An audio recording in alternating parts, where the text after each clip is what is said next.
বন্ধুরা, সবাই কেমন আছো? আশা করছি সবাই খুব ভালো আছো। তো চলো আজকে তোমাদেরকে ইস্ট ছাড়া একেবারে অনুষ্ঠান বাড়ির স্টাইলে নানপুরি বানানোর রেসিপি তোমাদেরকে দেখাবো। তো চলো পুরো ভিডিওটা অবশ্যই পুরোটা দেখতে থাকো। তো প্রথমে এখানে কিন্তু আমি এই যে একটা বাটি নিয়ে নিয়েছি, এই বাটিটা 3 বাটি মতো ময়দা নিয়ে নিয়েছি। তো এই রেসিপিটা কিন্তু ময়দা দিয়েই বানাতে হবে। তো চলো এখানে আমি ময়দা নিয়ে নিয়েছি। তো এবার কিন্তু আমি এর মধ্যে যেহেতু বলেছি তোমাদেরকে, আমি কিন্তু এই নানপুরি রেসিপিটা একদম কোনো ইস্ট ব্যবহার করব না। তো কি ব্যবহার করছি ভালো করে দেখতে থাকো। তো এখানে কিন্তু আমি 1.5 চামচ মতো বেকিং পাউডার নিয়ে নিয়েছি। তো দেখো আমি এই বেকিং পাউডারটা ইউজ করি। তো বেকিং সোডা নয়, কিন্তু এটা কিন্তু খুব ভালো করে খেয়াল করবে, বেকিং পাউডার। আর এখানে পরিমাণ মতো নুন দিয়ে দিলাম, আর সামান্য একটু সাদা তেল অ্যাড করে দিচ্ছি। তো খুবই সামান্য সামান্য উপকরণ লাগবে, আর দারুণ খেতে হবে, ভীষণ সুন্দর এই নানপুরিটা।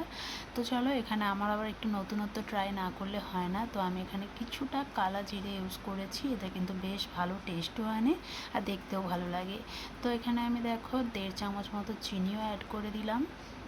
আর এবার আমি যেটা অ্যাড করব সেটা এই যে দেখো, সামান্য একটু গরম জলের মধ্যে আমুল দুধ আমি গুলে নিয়েছি।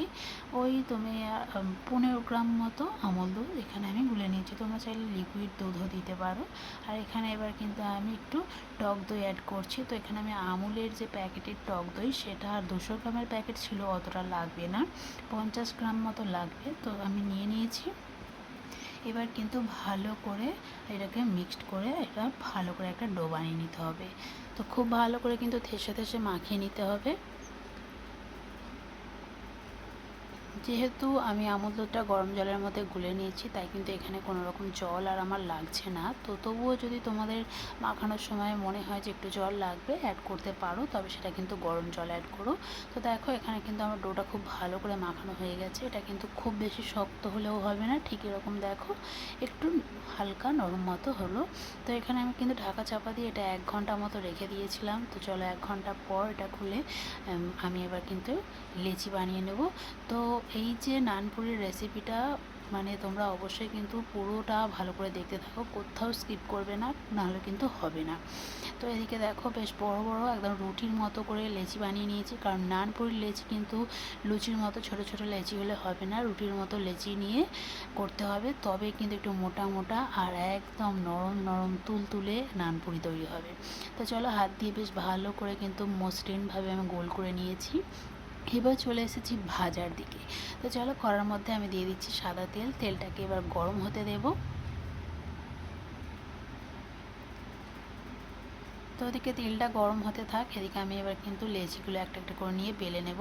তো দেখো এই যে ডোটা আমি বানিয়েছি, লেচিগুলো বানিয়েছি, এক জায়গায় কিন্তু সবগুলোই রেখেছি, কিন্তু কোনোটাই কিন্তু কোনোটার সাথে জড়িয়ে যাচ্ছে না। তো তোমরাও কিন্তু এই পুরো সবগুলো উপকরণ ব্যবহার করবে, দেখবে ঠিক এরকমই হবে। তো এবার কিন্তু আমি লেচিটা সামান্য একটু তেল দিয়ে আমি বেলে নিচ্ছি, তোমরা চাইলে বাটিতে আলাদা করেও তেল নিতে পারো। আমি আর সেটা করলাম না, কড়া থেকে একটু তেল নিয়ে নিয়েছি, কারণ খুবই সামান্য সামান্য তেল লাগবে। তো লেচিগুলো কিন্তু রুটির লেচি নিয়েছি বলে তবে ভেবো না যে রুটির মতো বড় বড় করে মানে বেলতে হবে, তা কিন্তু নয়। লুচির সাইজেই ছোট ছোট করে বেলবে, একটু মোটা মোটা হবে, তবে কিন্তু খেতে ভালো লাগবে, আর একদম নরম তুলতুলে খেতে হবে। তো চলো এই যে এরকম দেখতে পাচ্ছ, একদম পাতলাও নয় আর একদম খুব মোটা যে তা কিন্তু নয়, সাইজটা ঠিক দেখো লুচির যে হয় লেচির বেললে সাইজ সেটাই হয়েছে। কিন্তু লেচিগুলো অবশ্যই কিন্তু রুটির মতো বড় বড় লেচি নিতে হবে। তো চলো কয়েকটা আমি একটু বেলে জমিয়ে নেব, তারপর ভাজবো।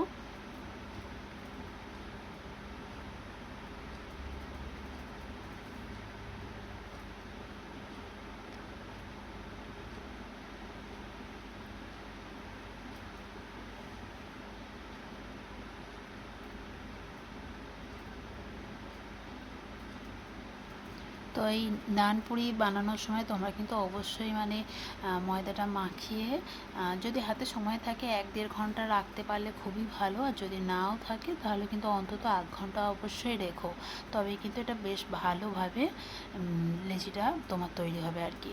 তো চলো তেল কিন্তু গরম হয়ে গেছে। এই নানপুরির রেসিপিতে কিন্তু তেল খুব গরম করবে না, একদম হালকা হালকা গরম হবে, তাহলেই হবে। কারণ নানপুরি কিন্তু একদম একদম লাল লাল করে ভাজলে শক্ত হয়ে যাবে, সাদা সাদাই থাকে। তোমরাও অনুষ্ঠানের বাড়িতে নানপুরি খেয়েছো, দেখেছো, নানপুরি কিন্তু বেশ সাদা সাদাই থাকে। তাই জন্য এখানে কিন্তু তেলটা দেখতে হবে একটু হালকা গরম হলেই কিন্তু চলে যাবে। তো চলো, এখানে দেখো একটা আমার ভাজা হয়ে গেছে। এটা কিন্তু ভীষণ ভালো খেতে হয়। তোমরা পুরো এই যে উপকরণগুলো আমি ইউজ করলাম এগুলোকে ইউজ করে বাড়িতে বানিও, আর কেমন হয়েছে আমাকে কমেন্টে জানিও। তো চলো, এদিকে দেখো আরও একটা আমি ভাজতে শুরু করে দিয়েছি। তো এরকম দিয়ে, এরকম খুন্তি দিয়ে অল্প অল্প করে তেল ছিটে দিলে কিন্তু দেখবে এমনিতেই ফুলে উঠবে।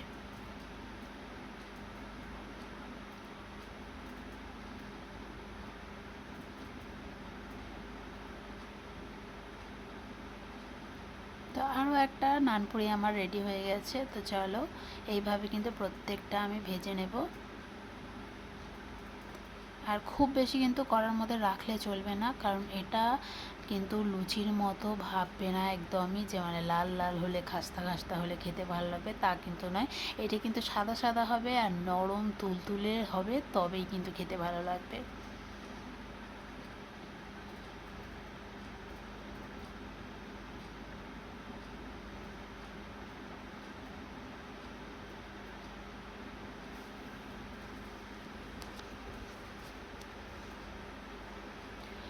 তো চলো, এদিকে কিন্তু আমার সবগুলো নানপুরি ভাজা হয়ে গেছে।